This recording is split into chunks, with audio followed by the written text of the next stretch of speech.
Hi అండి, ఈరోజు quick biryani చేసుకుందాం. దానికి రైస్ కడిగి పెట్టేసాను ఆల్రెడీ. ఇది నేను ఇదివరకు బిర్యానీ చేసినప్పుడు మొత్తం అన్నీ రెడీ చేసి పెట్టేసుకున్నది. గ్రేవీ దమ్ బిర్యానీ చేయడానికి అది నేను ఫ్రీజర్లో పెట్టేశాను. చూసారు కదా, ఇలా అయిపోద్ది. దానికోసం వాటర్ వేసి ఉంచాను కొంచెం కరగడం కోసం. ఇది ఇంకా ఇందులో వేసేసి కొంచెం సాల్ట్ వేసి, చూసారు కదా, ఇలాగా మనం కాసేపు అందులో వదిలేస్తే అది కరుగుతుంది. ఇది నేను ఫ్రీజర్లో పెట్టేసాను పాడవకుండా. చూసారు కదా, ఇందులో పొటాటో అన్నీ వేసినవి మొత్తం గ్రేవీ రెడీ చేసి పెట్టేస్తాం కదా దమ్ముకి. అది ఇప్పుడు ఇలాగా వాటర్లో వేసేటప్పటికి ఇది కరిగి వస్తుంది.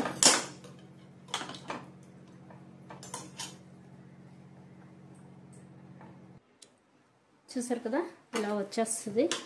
ఇదిగో దీన్ని ఇప్పుడు మనం ఉడికించుకుందాం. కింద రైస్ ఉంది, ఇప్పుడు దీన్ని ఉడికిద్దాం.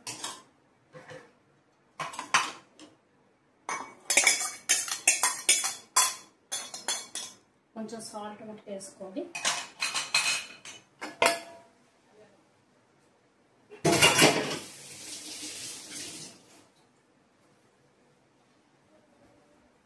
ఎందుకంటే మనం కూరకు సరిపడా సాల్ట్ వేస్తాం.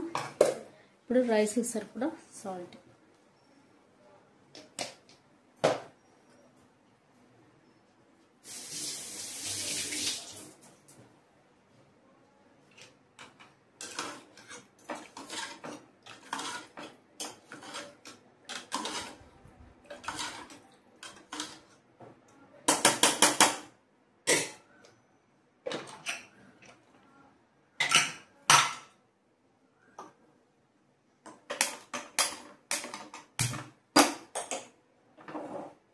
చూసారు కదా, అది ఉడకనివ్వాలి ఒకసారి.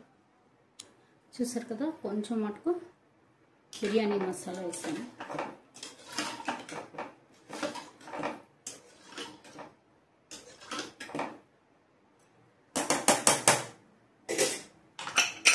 ఇది మనం కుక్కర్ మూత పెట్టదు.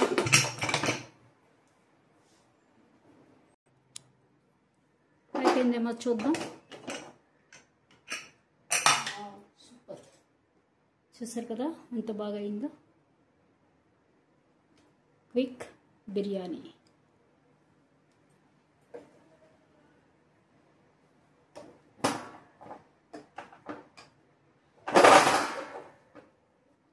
ఇది దమ్ బిర్యానీ చేసిన గ్రేవీని నేను ఇందులో వేసేసాను.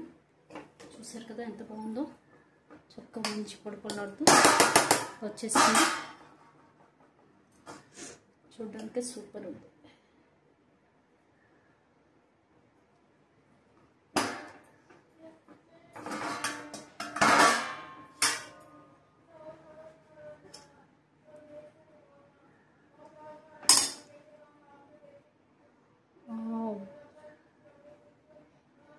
సూపర్ కదా.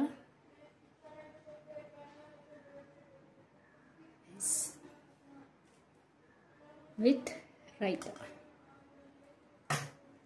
ట్రై చేయండి తప్పకుండా. ఏం లేదు, మనం గ్రేవీకి అంతా రెడీ చేసేస్తాం కదా దమ్ బిర్యానీకి. ఆ గ్రేవీని కొంచెం తీసేసి నేను ఫ్రీజర్లో పెట్టేశాను. మనం ఎప్పుడు కావాలంటే అప్పుడు రైస్ తోటి చేసేసుకోవచ్చు. ఇలాగా లేదు, రైస్ వండేసుకుని మనం దమ్లా కూడా పైన పెట్టేసి దమ్ చేసేయచ్చు. ఇది మనకి తొందరగా అయిపోవడానికి ఇలా మనం రెడీ చేసి పెట్టేసుకుంటే మనకు తొందరగా అయిపోతుంది. Thank you, bye.